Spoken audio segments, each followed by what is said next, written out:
பணம் என்னிடத்தில் கொட்டி கிடக்கு, வெட்டி பயல் உன்னிடத்தில் என்ன இருக்கு? சத்தியத்தை பேசுகின்ற நெஞ்சம் இருக்கு, உத்தமனா நீ இருந்த மீச முறுக்கு.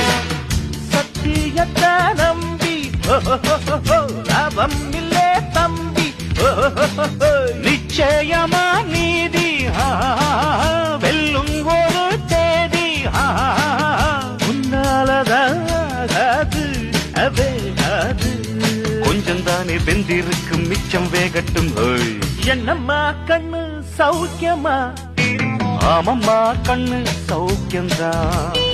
என்னம்மா கண்ணு சௌக்கியமா? ஆமம்மா கண்ணு சௌக்கியம்தான்.